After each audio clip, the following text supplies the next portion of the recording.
قرآن مجید فرقان حمید میں بہت ساری آیتوں کے اندر لفظ دعا اور اس کا مادہ استعمال ہوا ہے۔ مختلف مقامات پر اس کے مختلف معانی ہوں گے۔ کہیں پر دعا بمانا بلانا ہے، کہیں دعا بمانا پکارنا ہے، کہیں دعا بمانا تمنا اور آرزو کرنا ہے، اور کہیں دعا بمانا پوجنا ہے۔ قرآن مجید فرقان حمید کی وہ آیات کہ جن میں غیر اللہ کے پکارنے کو کفر یا شرک قرار دیا گیا ہے، تو وہاں پر غیر اللہ کو اللہ سمجھ کر پکارنا مراد ہوگا اور غیر اللہ کو خدا سمجھ کر پکارنا مراد ہوگا، یعنی وہاں پر پوجنے کے معنی میں لفظ دعا استعمال ہوگا۔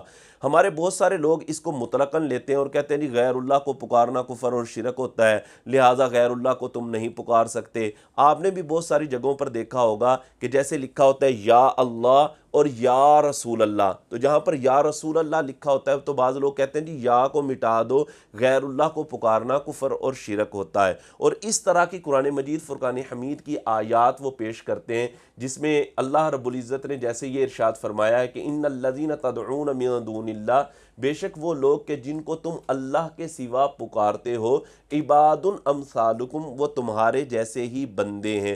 اس طرح اور بھی بہت ساری آیات ہیں کہ جہاں پر غیر اللہ کے پکارنے سے منع کیا گیا ہے یا غیر اللہ کے پکارنے کو کفر اور شرک قرار دیا گیا ہے۔ تو ان آیات کو یہ لوگ مطلقاً لیتے ہیں اور کہتے ہیں جی غیر اللہ کو پکارنا کفر اور شرک ہوتا ہے۔ ہم نے کہا کہ بھئی غیر اللہ کو پکارنا کفر اور شرک کیسے ہو گیا ہے؟ ہم دیکھتے ہیں کہ ہم آپس میں ایک دوسرے کو پکارتے ہیں، بلاتے ہیں، تو یہ کفر اور شرک کیسے ہو گیا؟ تو کہتے ہیں نہیں، اس سے مراد یہ نہیں ہے، اس سے مراد ہے کہ ما فوق الاسباب پکارنا یا مردوں کو پکارنا مراد ہے۔ ہم نے کہا کہ بھائی یہ جو آیت ہے یا اس طرح کی دیگر جو آیات ہیں، ان میں تو اس طرح کی قید نہیں ہے، ان میں تو مطلقاً فرمایا کہ وہ لوگ کہ جن کو تم اللہ کے سوا پکارتے ہو، ان میں تو بالکل مطلقاً فرمایا گیا، قید تو لگائی نہیں کہ جو مردوں کو پکاریں گے تو منع ہوگا، مردوں کو نہ پکاریں گے تو منع نہیں ہوگا، اس طرح کی قید تو نہیں ہے۔ تو کہتے ہیں نہیں یہاں پر جناب وہی مراد ہے۔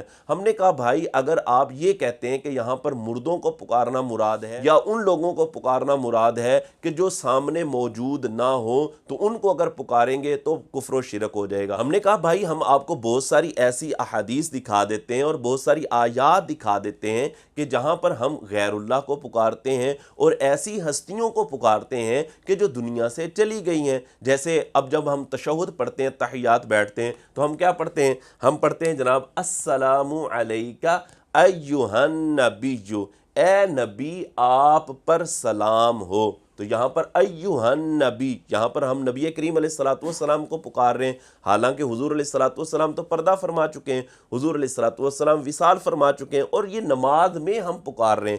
اگر بھائی غیر اللہ کو پکارنا جیسے تم کہتے ہو کہ مطلقاً ہے، تو پھر تو نماز کے اندر بھی پکارنا منع ہونا چاہیے تھا اور کفر و شرک ہونا چاہیے تھا معاذ اللہ۔ تو جب ہم نماز میں پکار رہے ہیں، جس سے پتہ یہ چل رہا ہے کہ یہ مطلقاً نہیں ہے، بلکہ ان آیات میں کہ جہاں پر پکارنے سے منع کیا گیا ہے، وہاں پر پکارنے سے مراد غیر اللہ کو اللہ سمجھ کر پکارنا ہے۔ اسی طرح ہم جب قبرستان جاتے ہیں تو قبرستان جب ہم جاتے ہیں تو یہ فرمایا گیا ہے ترمذی شریف کی حدیث نمبر 1053 میں، اور انٹرنیشنل نمبرنگ کے اعتبار سے اس کا نمبر 1075 بنتا ہے۔ فرمایا گیا کہ کہا کرو السلام علیکم یا اہل القبور، اے قبر والو تم پر سلام ہو۔ یہاں پر بھی پکارنے کا حکم دیا گیا ہے۔ اسی طرح نبی کریم علیہ السلام نے بخاری شریف کے اندر حدیث موجود ہے اور حدیث کا نمبر ہے 4026 کہ نبی کریم علیہ السلام نے بدر کے مقتولین کو حضور علیہ السلام نے پکارا کہ ان کافروں کو جب بدر کے کنویں میں ڈال دیا گیا تو حضور علیہ السلام نے ارشاد فرمایا حل وجدتم ما وعدکم ربکم حقا، کیا تم نے اپنے رب کے وعدے کو سچا پا لیا ہے؟ حضور علیہ السلام نے جب یہ پکارا نا، قال ناس من اصحابہ، تو حضور کے اصحاب میں سے کچھ لوگوں نے کہا یا رسول اللہ صلی اللہ علیہ وآلہ وسلم تنادی ناسن امواتن، حضور آپ ایسے لوگوں کو پکار رہے ہیں کہ جو مر چکے ہیں۔ اب دیکھیں حضور علیہ السلام نے مرے ہوئے لوگوں کو پکارا ہے، تو اس سے بھی یہ ثابت ہو رہا ہے کہ مردوں کو بھی پکارنا کوئی کفر و شرک نہیں ہے۔ اسی طرح قرآن مجید فرقان حمید سورہ بقرہ آیت نمبر 260 میں حضرت ابراہیم علیہ السلام نے اللہ کی بارگاہ میں عرض کی تھی، مالک تو کیسے مردوں کو زندہ فرمائے گا؟ رب نے فرمایا، اے ابراہیم کیا تجھے یقین نہیں؟ عرض کی، مالک و مولا میں اطمینان قلبی کے لیے عرض کر رہا ہوں۔ تو رب تعالیٰ نے فرمایا، اے ابراہیم 4 پرندے لے لو، ان کو ذبح کرو، ذبح کرنے کے بعد ان کا قیمہ کرو اور ان کو مکس کر کے مختلف پہاڑوں پر رکھ دو، اور رکھنے کے بعد پھر کیا فرمایا؟ فرمایا یہ کہنا ہے ثم ادعوہن یأتینک سعیا، فرمایا ان کو پھر تم نے پکارنا ہے، تو جب تم پکارو گے تو یأتینک سعیا، وہ تمہارے پاس دوڑے ہوئے آئیں گے۔ اب دیکھیں پرندے وہ جو فوت ہو چکے ہیں، وہ جو مر چکے ہیں، اللہ فرما رہا ہے کہ ان کو پکارو۔ اس سے یہی ثابت ہو رہا ہے کہ بھائی غیر اللہ کو پکارنا مطلقاً کفر اور شرک نہیں ہے۔ اسی طرح قرآن مجید فرقان حمید سورہ اعراف آیت نمبر 78 اور 79 میں حضرت صالح علیہ السلام نے اپنی قوم کو اس وقت پکارا کہ جب وہ زلزلے کی وجہ سے انتقال کر چکے تھے، تو کیا کہا حضرت صالح علیہ السلام نے؟ وقال یا قوم لقد ابلغتکم رسالت ربی ونصحت لکم ولکن لا تحبون الناصحین، اے میری قوم میں تمہیں اپنے رب کا پیغام پہنچا چکا، ونصحت لکم اور میں نے تمہارا بھلا چاہا، ولیکن لا تحبون الناصحین لیکن تم نصیحت کرنے والوں کو پسند نہیں کرتے۔ حضرت صالح علیہ السلام نے اپنی مری ہوئی قوم کو پکارا۔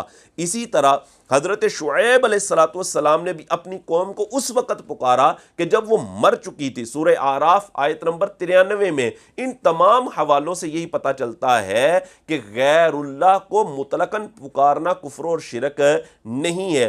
غیر اللہ کو پکارنا اس وقت شرک ہوگا کہ جب غیر اللہ کو اللہ سمجھ کر پکارا جائے گا، یعنی پوجنے کے معنی میں جب پکارنا ہوگا تو کفر اور شرک ہوگا، وگرنہ کفر اور شرک نہیں ہے۔